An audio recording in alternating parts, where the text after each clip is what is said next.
Hey guys, welcome back to Crazy Chapel Chaos. My name is Mahaley and today we're going to be talking about learning through play.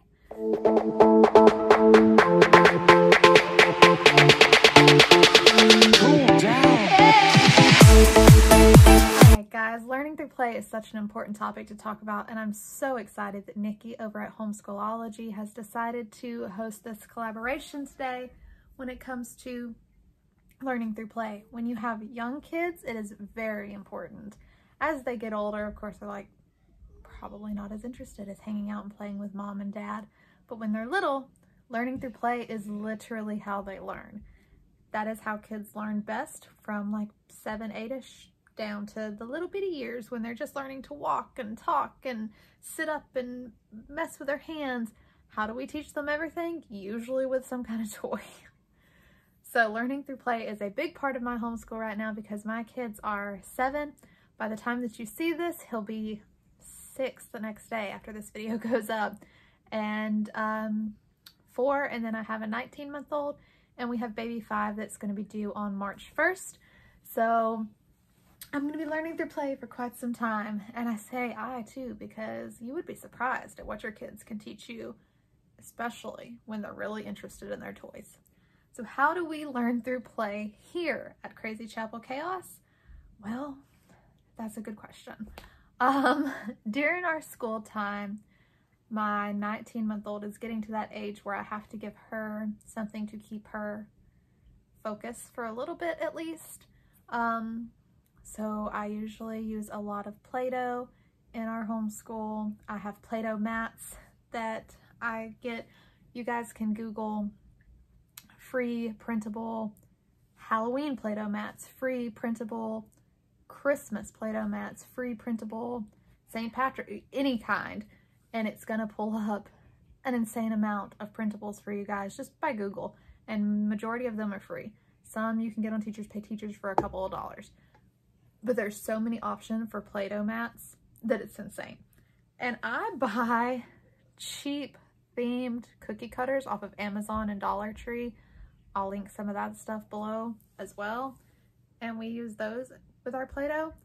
And I will buy just a huge box of assorted Play-Doh colors, and I have a tub that I will put, say we're doing, right now I'm getting ready to do my Thanksgiving tub, so I've got like all Thanksgiving colors, browns, yellows, blacks, oranges, that sort of thing, red, in this tub with my, I've got to laminate them, but my Thanksgiving mats, Thanksgiving cookie cutters, and I just fill the tub up, and when we're reading or I'm reading aloud to them, just pull it out. They each get a Play-Doh mat, they each get some cutters, go to town.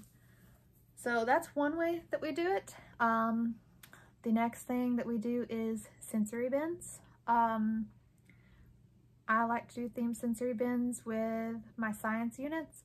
So right now we're doing, or unit studies, we're doing dinosaurs, and I have a knowledge crate that I actually brought in here, but I put it too far away, that I've got to set up, that actually came with,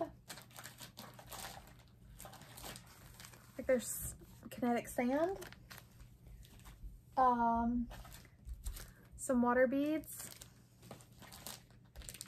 dino accessories, and like little dino accessories with like a sensory spoon, rocks, little different plants. So I'm gonna make a sensory bin with the stuff that Knowledge Crate sent me.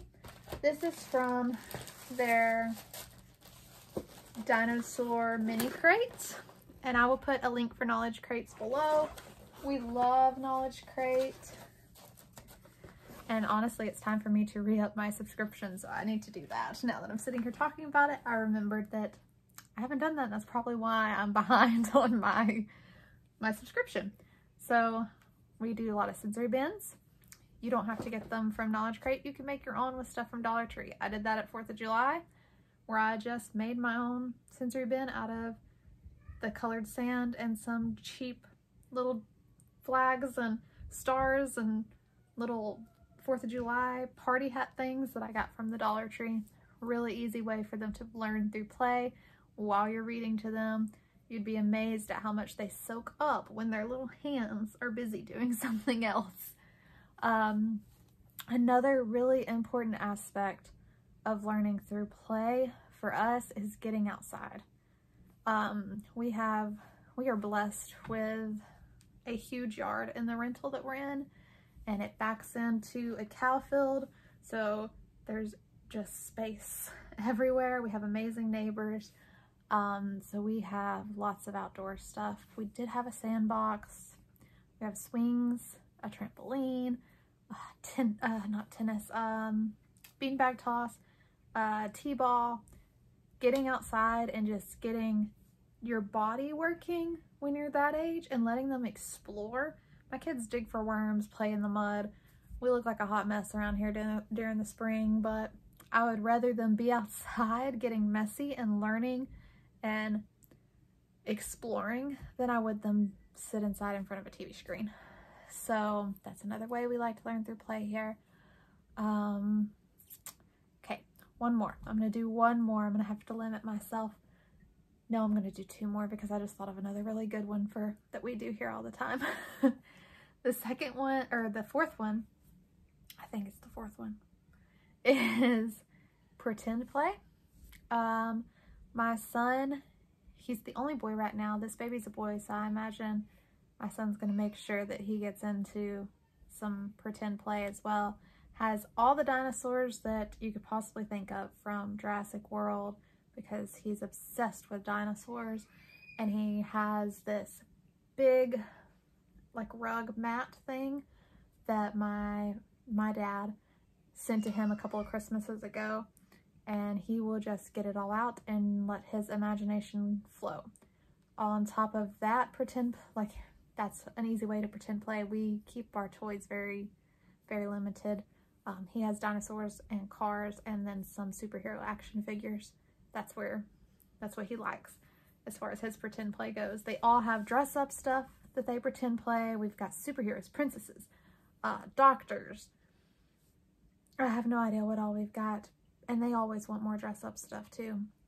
So my Halloween costumes, literally as soon as they are done wearing them, they go straight to the dress up bin. Dress up is a great way for pretend play. The girls have Barbies in a Barbie house and baby dolls, which is amazing for pretend play. And we also have a toy kitchen with all sorts of toy food and bowls and plates and cups and tea party stuff and all the things. So we plan on doing that, and I'm actually going to put in the description box below something really, really cool that we're getting to go with that for Christmas. The last thing that we do that's really fun as far as learning through play, and it's great for fine motor skills just like sensory bins and stuff are just blocks. Any kind of blocks. Legos, the big mega blocks for the little ones, wooden blocks, magnetiles. My kids love magnetiles. We have these flower blocks that I'll link below, and it's really cool. They can build their own flowers with them. Anything, again, that gets them being creative and keeps those little hands busy are great tools for learning through play. I think that was 5, and this video ended up being way longer than I thought it would because I can talk forever about learning through play. So I'm going to make sure I link some of this stuff below for you guys because Christmas is coming up and everybody wants to Christmas shop, and it's always great to get educational and fun gifts for Christmas. And I'm also going to say thank you again to Nikki over at Homeschoolology. Make sure you guys check out her channel and the playlist that will also be linked below. Bye guys.